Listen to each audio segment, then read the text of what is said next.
एक रोशन धूप वाला दिन था। शामिर और उसका प्यारा दोस्त शेरू पार्क में खुशी खुशी गेंद से खेल रहे थे।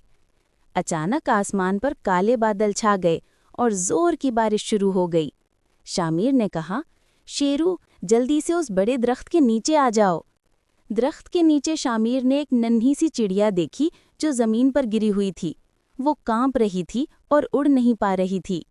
शामिर ने आहिस्ता से कहा, ओह, ये तो जख्मी है। शामिर ने अपने दोनों हाथ उठाए और आंखें बंद कर लीं। प्यार से बोला, या अल्लाह, इस नन्ही सी चिड़िया को ठीक कर दे, इसे फिर से ताकत दे।